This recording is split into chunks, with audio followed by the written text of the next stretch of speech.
Hello everyone, and welcome back to my channel. My name is Jasmine, and this is Jazz Talks. Here, we talk about everything and anything. Let's talk.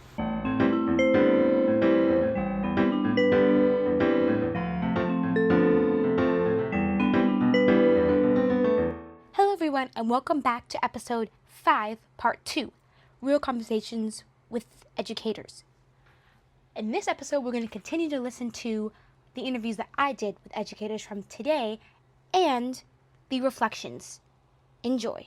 Thank you so much, Dr. Zoe, for joining us today. Before we get started with the questions that I have, if you could give your first and last name, what grades and subjects you teach and what you have taught, and what are any of your areas of expertise, and then anything you'd like my listeners to know about you. Hi, I'm Dr. Zoe Bartholomew, and I have taught in the K through 12 system, specifically in the special education programs, and I've taught at all grade levels, including post-secondary, and I've also taught in the higher education space. Very cool, very cool, very nice. Alrighty, so for our first question, it is from your experience, what are some of the biggest mental health challenges you see affecting students in education today and in special education? It continues to be a trend around the pressures of graduation and getting into college and what am I going to do. So that's what I see on the upper grade levels when they're in high school is, life after high school. There tends to be a pressure Mm-hmm. around that. Um, in the special education, there still tends to be an issue around the fact that as if we talk about graduation, whether or not these students will have the opportunity to graduate, but also what does life look for them after high school as well. Nice. Yeah, I know that like there's this whole space where we are always thinking about college and people forget that once you graduate high school, a lot of the services that we're getting stop and it's like, well, how do you be an adult and especially in special education when you function differently than the average human being, that can be a little bit more scary. Yes. Yes, and I think a lot of times with our special education students, we don't even consider their emotional impact with that. So, meaning a lot of times those students are not diagnosed of possibly being in a depression or having anxiety. They're often disregarded in the mental health space as if they don't have those similar emotional needs as their counterparts. And specifically, we Mhm. see that a lot in our students who are nonverbal. Yeah, that is, bring up some very great points. Now, for our next question, it is what strategies or practices have you found to be the most effective for creating a classroom where students feel safe, protected, and emotionally regulated? I will say when I was in the K through 12 space, I provided opportunities by making sure that my space was created with them in mind. So my learning environment included having different types of lighting to help set the tone of the classroom to make it, more of a calming space. Sometimes those ultraviolet lights can impact my students and help them. They get dysregulated from that type of lighting at times. We also had opportunities for them to escape out of tasks, meaning they can request breaks. And this wasn't always verbally, it could be a visual cue or some sort that will allow them to say that they need a break. Um, we also provided them opportunities to participate in more play based activities, fun things to interact with each other and kind of help with that social interaction piece. In the higher ed space, what I try to do is create a level of accessibility. So, meaning our students have access to communicate with me. They are given some community based norms in my classroom where we want to make sure that they know that they're in a safe environment. I do some facilitations around when my learning teams or groups are not able to. I don't want to say they're not getting along, but let's just say they're not on the same page. I've come in to facilitate that interaction. I've offered my one on one time to talk about whatever's going on with them in their personal lives if they so choose, as well as Mm-hmm. we have a care center on campus where I can refer clients to there for additional support. But I think for me, it's just always been about creating safe learning environments, whether it's by the physical design or, like I said, the access to me and having an open door policy of being able to communicate with me. Wow, I really like that. Alrighty, so for our next question, we have what barriers do educators face when trying to address students' mental health needs, and what changes would you like to see to better support both students and teachers? Barriers that I see is usually the policies that are in place to support that work. So, meaning there usually isn't a lot of like social emotional learning Mm-hmm. components within the different systems. Meaning they talk about it, but are they actually practicing what they talk about? And I think that's a disconnect, at least from students that I've spoken with, whether it was in the K through 12 or the higher ed space, is just like it's still the stigmatization around the fact that, mental health is looked at as a negative. So people are still afraid to go and Mm-hmm. ask for help and utilizes the services that may be there. And so that barrier is around the policy making of that, because we need to have some protectors and safeguards in place so that students know that we are here to support, and if something does happen we will take action and we will support them in that way. And I don't think that is very clear at times. And then I also think there's a level of training Mm-hmm. that is needed in this area with our teachers and educators who are supporting the students. And it shouldn't just be kind of put on the onus of only the mental health counselor. So it's not to say that these individuals aren't the best place for students to go to, because they are trained and usually licensed.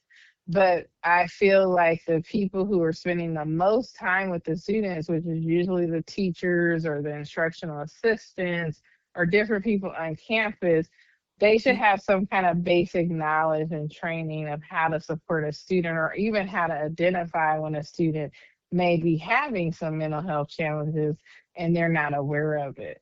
And they just maybe will label this person as being bad or non-compliant, and that's not always the case.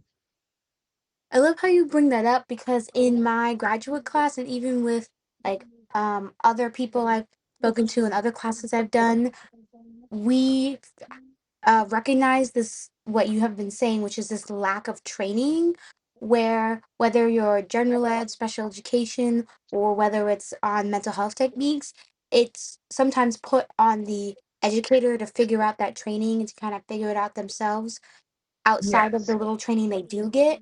And I think that Hmm. it's wonderful when we can collaborate and share sources and work together and really get a basic understanding and knowledge and training, because I think that will really help, because then it doesn't just fall on, like you said, that one person or that one specialist. And so I love what you're saying is Correct. that like supporting better training and better support for the students.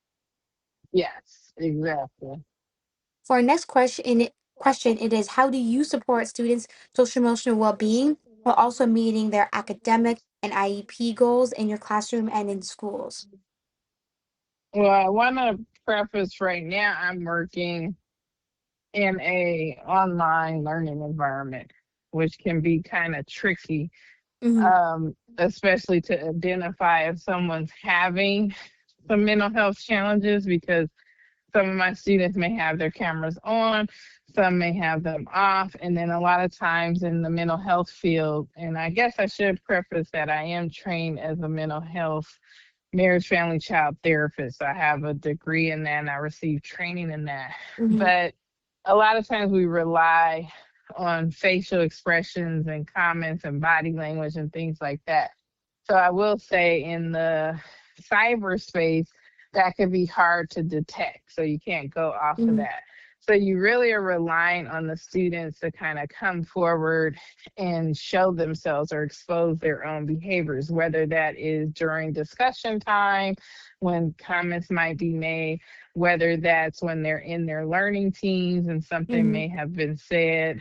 Um, or in recent events for me, I've actually had a student come and express something to me directly outside of the learning teams. And he ended up having a whole kind of meltdown in a sense of what was happening in his personal life. And so I was able to navigate that by allowing him to share that with me, allowing him to vent in this space where no one else was in there. It was just me and him in the main room. Um, but I also had to make sure I did my duty of care, which is I had to send a referral for care support services because I know this student was Mm-hmm. really at his last, right? So I wanted to make sure he Yeah. was safe. Um, so I think for me in that environment, what I try to do is utilize those breakout rooms if I need to talk to students privately and individually in that space. But again, I also try to make sure I'm accessible so that they know they can communicate with me in the Mm-hmm. chat directly. They can email me or they can schedule office hours to talk about everything. So that's what I could do in that space. Now, if I'm live and in person and I'm witnessing and observing, right, different behaviors, I Mm-hmm. can respond in real time. So the times that I've had courses in person, I could talk to someone outside the classroom. I can, go chat with them about if they need some personal time to debrief and things like that. So it's a little bit different when you're in person because now you have that in person contact. Mm-hmm. And then what have you found the most effective when you're trying to meet like IEP and 504 goals and when you are trying to like hit those markers, but also making sure that they're also doing well, like emotionally too? What have you found the best to deal with and combat that? I think for me, when I did the K through 12 system, and depending on which type of classroom I was in, so like with my K through 3 class, so that's kinder through third grade class, these are younger students, so they respond better to like play-based activities, puppet shows, things like that. So we'll do different things around that, as well as that social interaction piece where every day we had opportunities where we were playing games with one another and interacting. But also, if I wanted it to be more structured about understanding emotions, then, like I said, we would do maybe some puppet shows or different, Mm-hmm. fun, silly role plays or different things like that. Now, when we get into the more of the upper grades, things like that, this is an opportunity for me to bring in guest speakers, Mm-hmm. different experts who could come in, and then I had different social groups and opportunities for the students to come in at lunch, and we have lunch interaction. Mm-hmm. So, anyway, it's a little bit different on those campuses of what I can do. Nice. Sounds like So, you've done a lot of fun stuff with the students you've worked yeah, with. and I wanted to say one more thing that I always did with my upper grades the most is Mm-hmm. like check-ins. So we would do check-ins, and some classes I had to do like daily check-ins with individuals, but some I could just do weekly check-ins. And part of that check-in is just to meet with me. I usually would Mm-hmm. provide some type of snack of preference for them so they're comfortable. And we would just check in about how things are going within the classroom space, but also just checking in with them emotionally. Mm-hmm. Um, but again, with students, a lot of times it's still not that easy to just say, I'm feeling like this. So I tried to actually stay away from so much of the feeling words, but mostly focusing on getting them to communicate just about their day, what's working, what's not working, things like that. And then later, that conversation can Mhm. lead into, I'm feeling angry or I'm upset about teacher so and so said this or did this or a peer did this. So it's like the more comfortable that the students are with you, Mhm. and if you're just checking in with them, like I said, on the basics of their day, you tend to get a little bit more conversation as you continue to talk, and then they get more comfortable with you, which is that rapport building, as well as they're building a level of trust with you. Yeah, I'm so glad you brought that up because I've been talking about it in my classes and in other interviews I've done for my podcast, and a lot of them said like do those check-ins and really get to know your students. And I think when we can check in and make them comfortable, like you said, then they feel more able to like open up and have that space. And I think it's good to have somebody at the school they know that they can go to if they need anything or Yeah. want to share. And I think that in my life, what I found even outside of the schools is if you can have that friend or family member, somebody in your community, if you are religious in your church community or in like Hmm. that outside sport or activity you do, somebody you can go to where you feel comfortable sharing, that can make all the difference from somebody, you know, when they are having a bad day or a good day or when they're about to have like a mental health attack or crisis, like that one person they can go to, it just makes all the difference. And I think that, you know, teachers do as much as they can, but I think that there also has to be like just support and people collaborating throughout the different departments in schools. And that collaboration, I think, really makes it work. But just like you said, the simple check ins, I think, are really great. So you brought up a great point. Yeah. Yes. And then I'll share also that, Hmm. being in my courses, I Yeah. also have my mindful moment. So Hmm. every class, we start off with a mindful moment to kind of help us get focused and ready to enter into the space. And so those can be a variety of different activities that I Hmm. do, whether that's some breathing exercises, whether it's a pointed question. There's different ways that I've tried to do the wellness piece into the space. And so I use mindful moments for that as well for the higher ed. And then I'm teaching the Hmm. candidates that they can do those same things with their K through 12. So although when I was in K through 12, I didn't have per se mindful moments Hmm. because I just created that back in like 2016, 2017.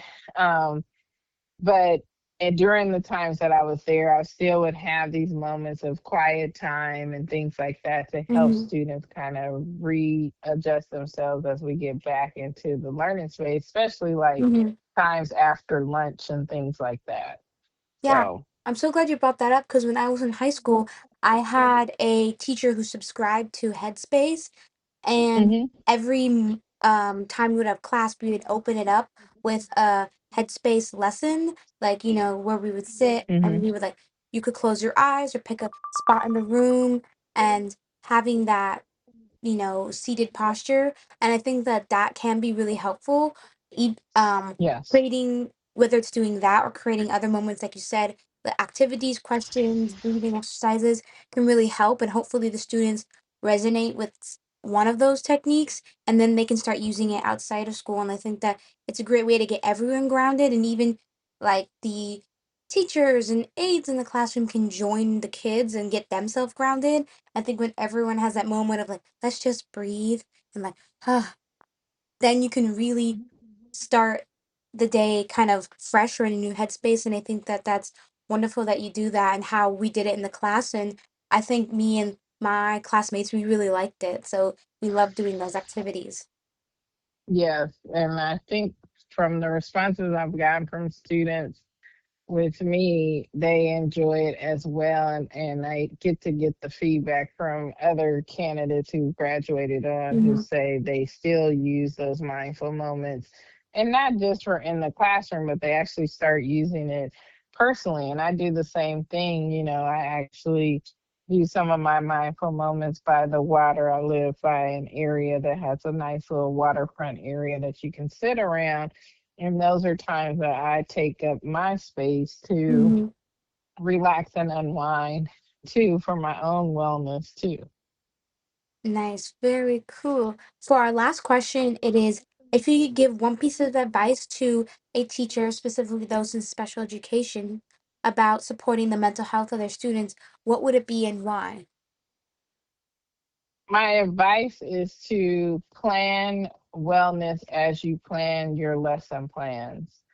So it should be a part of what you're already doing. And I think Mhm. if individuals actually sit back, specifically teachers, and actually plan their lessons and plan their whole classroom design with wellness in mind, and really thinking about the student and the whole student, not parts of the student, I think they'll get a better response system from their students. Wow, yeah. That's wonderful. Well, thank you so much for answering these questions. And I think my listeners will get some very great information from this and perspective. So thank you so much. You're welcome, and thank you for having me on your podcast. I appreciate that. Reflecting on what Dr. Zoe shared, I conclude that supporting students' mental health should be part of everyday teaching, not something we only think about during a crisis.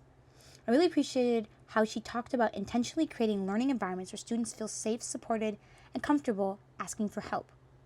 I also loved her reminder that we should plan for wellness just like we plan our lessons, whether it's incorporating mindful moments, checking in with students, or creating a classroom that meets their emotional as well as academic needs. Those small, intentional practices can make a meaningful difference in helping students thrive. I will definitely be incorporating soft lighting and snacks into my classroom. Hello, Professor Katie. Thank you for joining me today. Thanks for having me. I'm excited. Oh, you're welcome. Before we get into all the questions that I have for you, I know today will be a shorter interview, but before we get into it, I'd like for you to share your first and last name and what you teach, grades and subject, and what are your areas of expertise and anything else you want my listeners to know about you. Great. I'm happy to provide a brief introduction. So I'm Katie Lewis, and I am currently a professor in teacher preparation at a university. And I've been here doing this work for about 9 years. But before this higher ed experience, I was an elementary school teacher in different places. So I taught grades TK all the way up to third grade. And I have a lot of experience there. About a decade, I taught in Los Angeles at a full inclusion public charter. I taught in Colorado at a international baccalaureate school. And then I also taught in Texas in more of kind of a rural Title I setting. So I have a lot of experiences from my elementary school teaching career that I often think about, and how they were different, in all those different places. So I'm really passionate about teaching and learning, and especially around what it means to create inclusive learning environments where everybody really feels that innate sense of belonging. So that's really important to me at a broad level. And then if you look at the research I do, a lot of my research is about supporting gender diverse students, like creating inclusive schools with them in mind. And my most recent work is about incorporating things like technology tools like AI, the classroom, and how we can use those things ethically, and how it increases access to information for a lot of people. So that's kind of the way I view those technology tools. And then I think I could talk more, obviously, but I think what would be important to know about me for your listeners is that I'm primarily in teacher preparation and education research fields now, but that my background is in elementary teaching. So as I answer other questions in today's interview, I'll probably go back and forth between those different spaces. Yeah, well, it sounds like you have a lot of experience, and I think it'll be great to hear from, as a university teacher to an elementary school teacher, both perspectives on the questions. So, for our first question, it's from your experience, what are some of the biggest mental health challenges you see affecting students in education today and in special education? Yeah, that's a really good question. I mean, I was a more of a multiple subject, like general education teacher. So I can, when I think about this question, I can talk about my collaboration with special ed teachers, because I want to start there, because I think that is the biggest component of this work. And I think you've heard me say that before. It's like, we can't do this job well without that really intentional, ongoing collaboration. Yeah. So with that in mind, it's been some time, but I think that when I work with teachers and when I think about my own teaching career, the biggest challenge to me is knowing how to respond, what kinds of supports are available, what resources and supports are not only available but appropriate for the situation, for the student. I think a lot of it boils down to like teachers not having enough maybe training and background information about noticing mental health support needs in the classroom, and then how do you respond to that, like in a way that's actually beneficial to students. And then just to add to that, in some of the schools where I was a teacher, there was just simply not enough support and resources to go around for the different students who needed that kind of mental health support. And that was always a big challenge, right? Like there's, for example, just the counselor role. There's one counselor for this whole district, all these schools, and who gets to have time with this person and who doesn't. It was always an equity issue in my teaching career. Mm-hmm. And then just to add, like, because I'm thinking about challenges, just to add to like the higher ed university context, it's the same kind of challenges in that not all of the faculty and staff are prepared to know about, to recognize, and then to follow up with appropriate support around mental health. So just a lack of training and awareness really is the biggest challenge I see.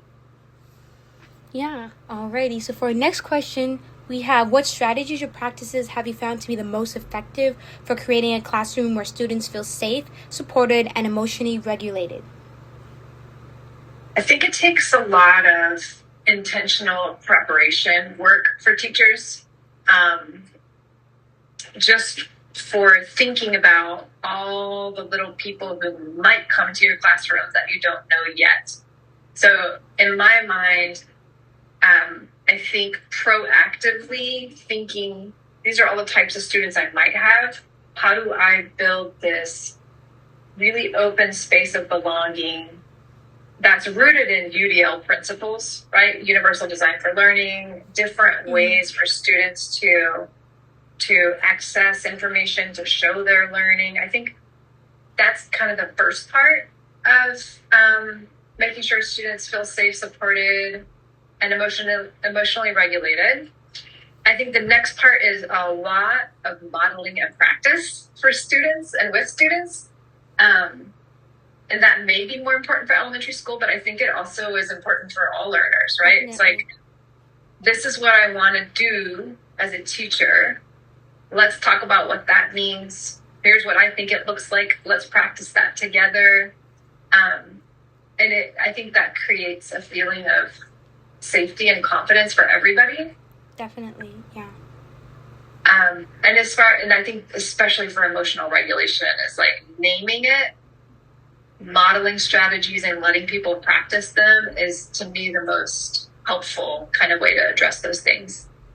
Yeah, no, I've definitely seen that, in especially at the university level with all of my professors. Sometimes they'll even, like in classes I've taken with Dr. Zoe and other classes, even in your classes, I've seen professors modeling, like, how do we take care of our mental health and emotionally regulate, and strategies and things you can even do with your students. And I think that's so helpful when the teachers are modeling what to do, we can see that, and then we can do that with our own students. So I really like how there's a lot of like modeling and all of that stuff going on. And I think too, like when you do that, when you name it and you model it, you're also showing that it's important, right? And Yes. I think even just the simple act of saying your mental health is really important, it should be a priority, here's the things you can do, like that. Mm-hmm. To me, hearing that, even as imagining myself in a space with other people, if someone said that, it would kind of make me go, like, okay, yes, I agree. We're on the same page, you know? So I think that helps. Yeah, definitely. So what barriers do educators face when trying to address students' mental health needs?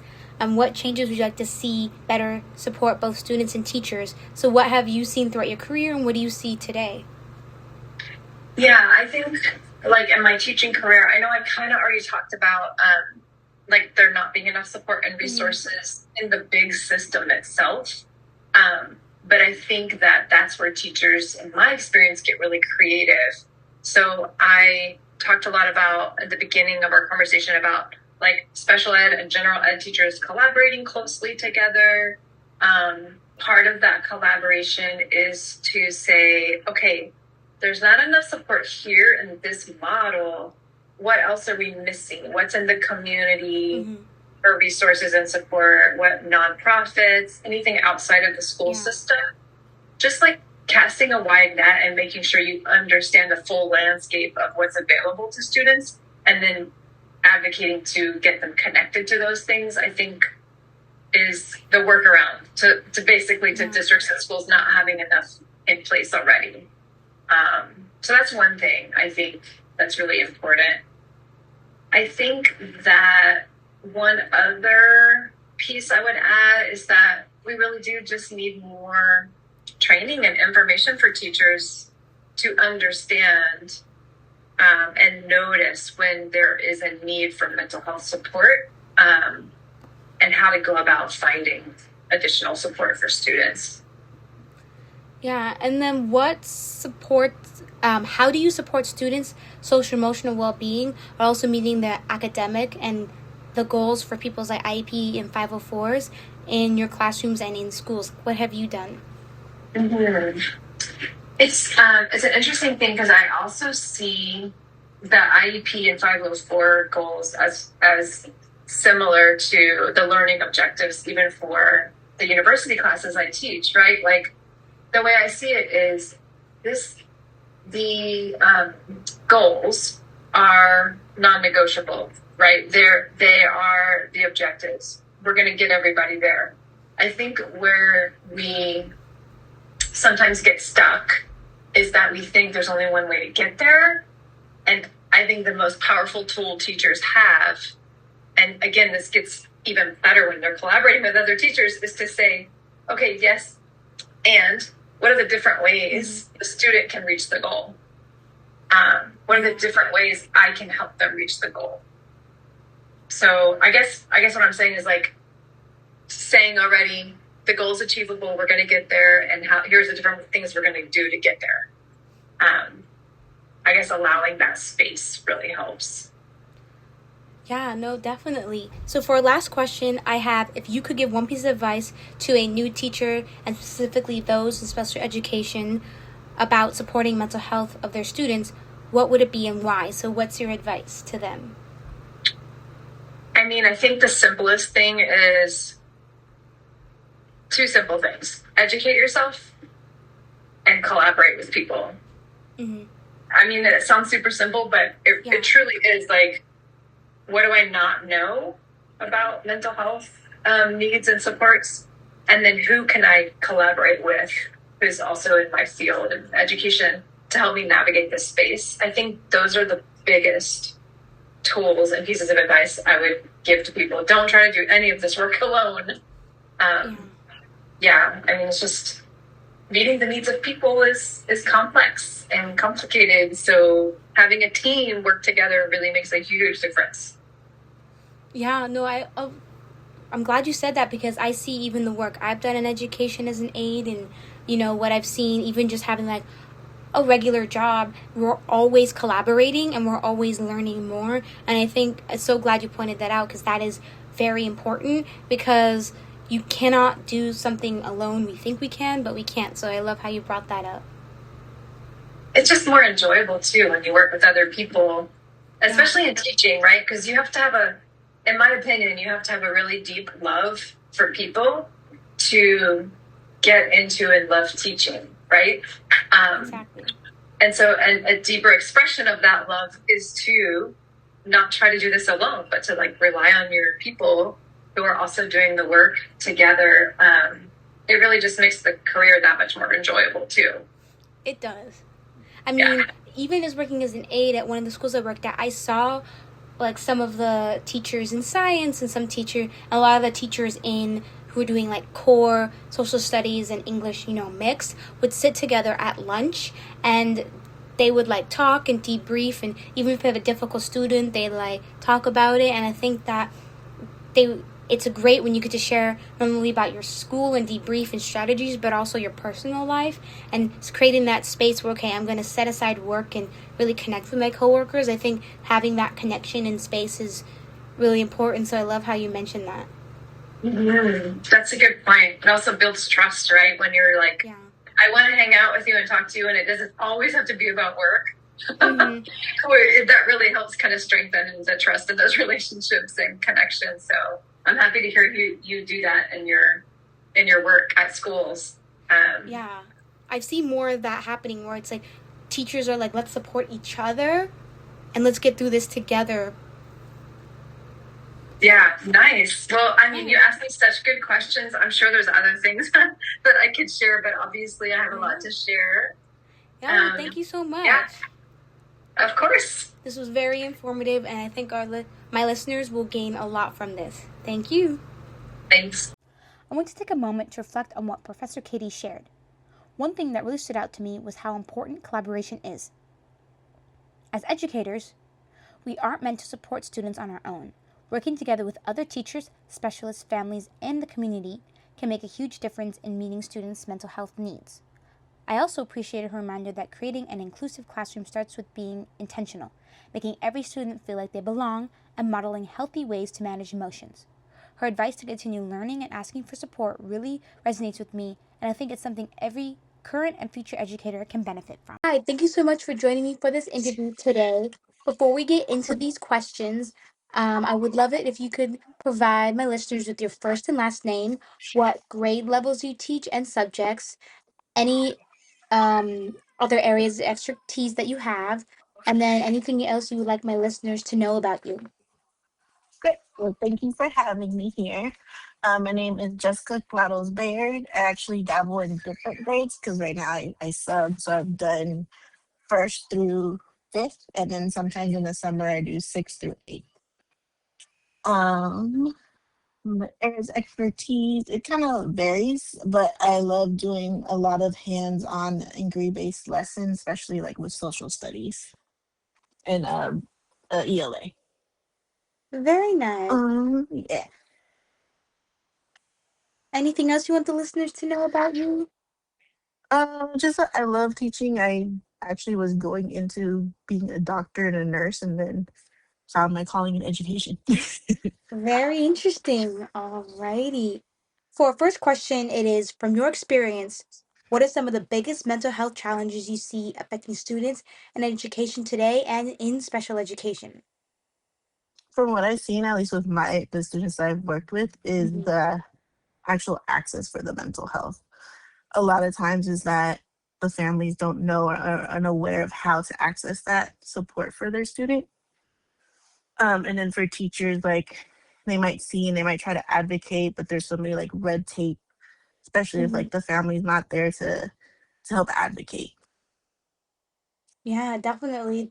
You brought up a really good point about the whole red tape, about how sometimes there are policies put in play for a certain reason, but because of that, it can sometimes hinder someone from getting the access they need in mental health and other services, and then it can take a while before they get that help. So I really Yeah. do see that as well in education. Although the other biggest one is if the student is their attendance is very low, Hmm. a lot of times they won't be eligible for that, even though like they do need it. And if they get that support, they'll be able to get better attendance. Yeah, you're totally right. It could be that whatever they're going through is what's causing the low attendance, but Hmm. because of low attendance, then they can't get that service, and then they can't get the help that they need to get better to Hmm. then get their attendance up. So I think that, we have to look more beyond their file and really try to help them. Hmm. And you're right, it can be difficult with the policies and red tape. And so we just got to find what to do within what we have and the resources Yeah, as people in education. definitely. For our next question, it is, what strategies or practices have you found to be the most effective for creating a classroom where students feel safe, supported, and emotionally regulated? Honestly, it's making the time to get to know my students. Like those first 6 weeks of school are very crucial. I feel like because they're coming in the first couple of days, they're kind of just like very shy. They're not really Mm-hmm. coming out of their shell. What Mm-hmm. I've done in classrooms is I don't do assigned seating. I let them that first week sit wherever you want, sit with whoever you want. But the expectation is you're doing your best work, you're sitting with people that are supporting you, and then that lets me know like who works well with them, Mm-hmm. which might be a distraction, where do Definitely. they do their best work. And then I try to make sure that there's not really much on my walls. And I tell them like this is our classroom, this is our home. Like we spend a lot of time here. And I tell them like we're building this classroom together. So like if there's suggestions that you all have, or like maybe I want to put something here and I want to hear your opinion. And then Mm-hmm. making sure there's a place for them, like if they need a break, like yes, you can take the break. These are the appropriate times. But if it's a time that you feel like you need to take it, just take it as long as I know where you are and I can see you. Yeah, no, I really like that. Throughout the interviews I've conducted, and from what I've seen from classmates and just in my own experience, getting to know students is very important. And so Hmm. oftentimes, if it's not in the curriculum or it's not mandated by their school, a lot of teachers will take like the first couple of days or the first few weeks to really get to know their students, but they spend Hmm. time getting to know the students throughout the school year. So I really like how you brought that up. And then Yeah. giving them a space where they can take a break, that's a really big one for students. Hmm. Um, and then, like you said, like keeping your classroom minimal, I think it's good to put things on the wall, but you don't Hmm. want too many things. But I think it's good to have like students work up there and Yeah. appropriate resources. And so I think Hmm. that's really helpful. So I like all the points that you've hit about, you know, um, with support, just giving them the space that they need Hmm. and, not too busy with the classroom and just getting to know them. I really like how you hit on all those points. And then the last thing is that first week Mhm. I make a point to call every single family. Yeah, Just like I tell them like, oh, I'm glad that your child is in my class. They did this, which was really strong. I just want to introduce myself. That I way, like like that. if I have to make other phone calls, that is not just negative. And they don't feel like their kid is targeted or anything like that. Yeah, I like that when teachers spend time getting to know the student and their parents. I mean, some people do Hmm. a newsletter home, like, and they do regular newsletters, like at the end of every Yeah. week. Some do like a welcome letter to parents. Some Hmm. will introduce themselves if they have like a parent portal or app, phone call, email. But I think whatever it works best for you. I love Hmm. that you introduce yourself because that's the best way to be like, hey, I'm your teacher. Yeah. This is going to be your kids teacher for the year, but I want to get to know you guys more and just let you know I'm here if you need anything. And I think that makes parents feel more comfortable and more at ease. It's like, oh, like it seems like my child is really going to have good support this year. And I Hmm. think they can feel safer and more comfortable having their child at school, knowing that you're doing the best you can. So I think that that's really Yeah. great that you do that. Thank you. Because people forget that parent like most teachers and all parents most parents they just want what's best for their child. So I think that Yeah. making them feel more comfortable being like, hi, I'm a teacher, your child's teacher for the year, they're like, oh, I could finally put a voice to the name or a face to that Yeah. name even They before feel seen and parent teacher heard. conference. Yeah. Yeah. I really like that. So for our Thank next you. question, it is what barriers do educators face when trying to address students' mental health needs, and what changes would you like to see to better support both students and teachers? That's a tricky one. For sure, like the red tape and this knowing what you can and cannot Mm-hmm. say and do in order to support your student.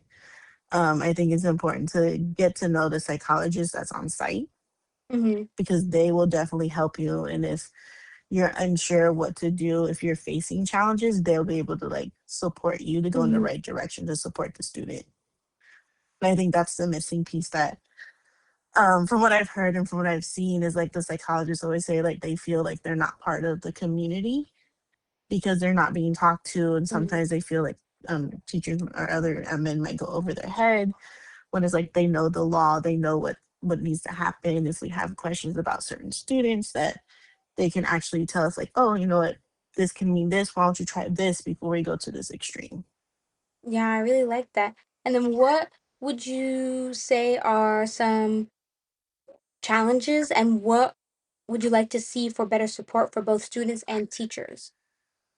Well, I think the challenge would be actually identifying it because a lot of times we're unsure and so we don't know what to do. So like having, I think having like a roadmap for the teachers to see like this is what I'm seeing, what can I do? And then for the Mm-hmm. student is making sure that they understand that they have a voice and Yeah, if they need support that they can go somewhere. And I think a lot of times the students are scared to speak up. So making sure they have like a safe person to go to. definitely. That's very important. So for our next question, how do you support students' social emotional well-being while also meeting academic IEP 504 and ELL goals in your classroom and schools? That one I tend to like those first couple of weeks I tend to have them do free writing and I kind of like ask certain questions Mm-hmm. to see like where they are either like emotionally within like you're coming into a new grade level, how are you feeling, what are some things that you're like having a hard time with. Sometimes I even have just like a quick check-in like one, I did not have a great morning, two, it was an okay morning, three, I'm having an amazing morning, or even just like if they're hungry. Mm-hmm. And then for like meeting the IEP in 504 and my multilinguals, I like to look ahead before I get the kids and I look at what all their needs are and see how I can support them along with the students. Because a lot of time the IEP 504s and multilingual students, they need like certain support. So like if they need a certain schedule, being able to see like it's a visual schedule, Mm-hmm. then I can create a visual schedule for everybody. That way they don't feel isolated. I've also had Definitely. it where I had like a fidget toolbox. I had so like the kids can like rent it out. And I was like, oh, these are noise Mm-hmm. canceling headphones. So if you want to access it, like it was accessible for everybody. Yeah, no, that's some really great points. I think accessibility is important in doing all of those things. Yeah, because I had one kid who just he Mm-hmm. had in his IEP he had it that he had to wear the noise canceling headphones Mm-hmm. and he hated it because he told me he felt like he was stupid that he needed it. Mm-hmm.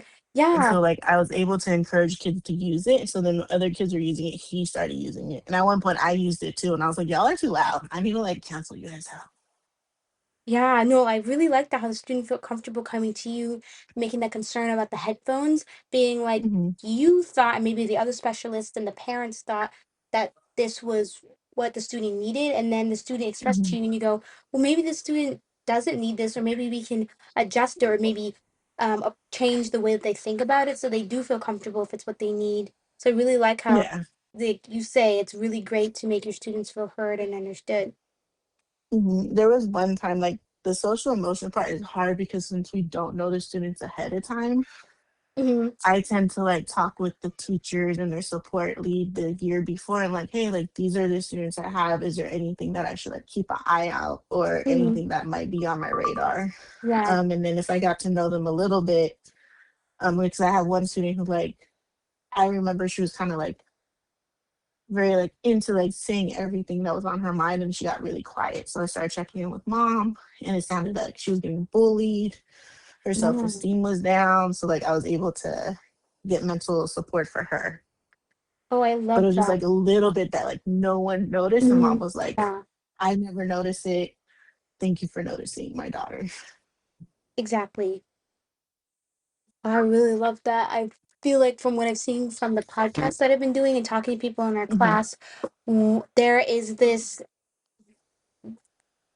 thing across the board that we're doing, which is getting our students and making them feel seen, and then trying to get mhm. them the support to the best of our ability. So, really like how you're doing that as well, and I can really so that's really great. Thanks. Now, for our last question, it is if you could give one piece of advice to new teachers, especially those in special education or deal with students who have accommodations and modifications, about supporting the mental health of their students, what would it be and why? So, like, what would you be your advice to teachers and those, and if you have any advice for those who work with students who have accommodation and modifications? I think the biggest piece is not seeing the child for what Mm-hmm. that document tells you. Like they are more than that document. A lot of times we might get stuck on like we have to do all these accommodations, we have to do all these modifications, and then we forget about the child themselves. Mm-hmm. So it's like remember that yes, do the accommodation, do the modifications, but also see what's working for them. Have the conversation like, hey, we're doing this. Does this help you or does it feel like it's a lot? So a lot of times that's why I was Mm-hmm. able to go into these IEP and 504 meetings and say, hey, they no longer need this support. This is Mm-hmm. what they actually need in order to accomplish things. So like having those reflective conversations with the students because they can advocate. That way they learn to advocate as learners. I'm so glad you brought that up because some other people in the universe had done, and some of our classmates and our graduate class have brought that point up. And I say this all the time, students are more than just their learning difference disability or more than their academic file, more than what Mhm, they put on paper. And you have to get to mhm, know the whole student. So I always have that get to know the whole student approach. And mhm, that sometimes means doing the things you mentioned, like calling families and getting to know them and, mhm. really having those check ins and all those other things you mentioned. So I really like how you brought that fact up that people are more than their diagnosis because that Yeah, is very true. That's just one part of them. yeah, and taking like because some sites they have Hmm. like cards for all students and taking that at a grain as a, with a grain of salt because it could be like over the summer this child grew or even they might be different with you because you're a completely different instructor than like the last instructor they had. And I tell my Hmm. kids all the time, like, I've heard things about you, but I ignore it. But I need you to show me because I see you as this amazing, achievable Hmm. scholar, but this is what you're showing me. Is that who you are? And they're like, no, I'm like, tell me who you are. And they tell me, I'm like, okay, now show me. That's amazing you bring that up because it's good to look at their academic file and look at their accommodations and take into Mhm, account what other teachers have said about the student, but at the same mhm, time, build your own assessment and being like, that's what they may have said, but let me conduct mhm. my own research and kind of create my own portfolio of the student, and then Right. to see like since last school year, like you said, over the summer they could have changed a lot. Have they changed enough, and are they now ready to really be here in class and really try more and be present or whatever wasn't Mhm. happening in last school year? So I love how you said that, like take it with a grain of salt. I think we Yeah, can all have that approach. definitely. Yeah, well, thank you so much for answering all these questions and for having an interview with me. I really appreciate it. And I think my Of listeners will course. really get a lot out of what you said. Okay. Well, thank you for having me. I loved these questions. I Thank love you. talking about my kids. Of course, as we should all. Yeah. Thank you. You're welcome. Have a good one. One of my biggest takeaways from my conversation with Jessica Claros Baird was the importance of seeing each student as more than their academic record or diagnosis. She reminded me that while accommodations and IEPs are important, they should never define who a student is. Taking the time to get to know each child, building relationship with their families, and truly listening to their needs allows us to provide more meaningful support. It's important to see the whole student and not just their file. I also appreciated her emphasis on creating an inclusive classroom where every student feels valued, whether it's checking in with students, making support accessible to everyone, or encouraging students to advocate for themselves. Those intentional actions help build a classroom where students feel safe, supported, and empowered to succeed. As I reflect on all these conversations as a whole, one thing becomes very clear. Supporting students' mental health is not the responsibility of one person or one program. It takes an entire school community working together. Although each educator brought a unique perspective based on their experiences, many of them emphasize the same key ideas: the importance of building strong relationships with students, creating safe and welcoming environments and classrooms, collaborating with families and school staff, and making sure students feel seen, heard, and valued. Another theme that stood out to me was that mental health support doesn't always require a major intervention. Sometimes it's a small, intentional actions that have the greatest impact: checking in with students, listening without judgment, providing an adequate space to regulate emotions, or simply showing genuine care. Even the way you set up your classroom can help make a positive change in a student's mental health. These interviews also highlighted the challenge educators face, including limited resources, insufficient training, staffing shortages, lack of funding, and barriers that make it difficult for students to access the support they need. Despite these challenges, every educator shared the same commitment to advocating for their students and doing everything they can to help them succeed.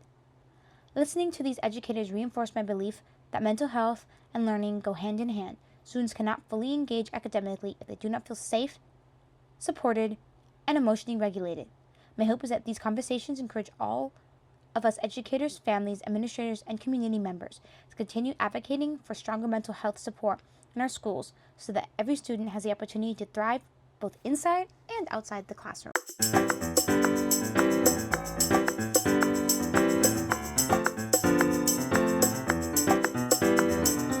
Thank you for listening to this episode of Jazz Talks. Thank you to everyone who participated in interviews. Stay tuned for the next episode, episode 6, My Vision for the Future. And don't forget to subscribe. Stay Startastic. Bye!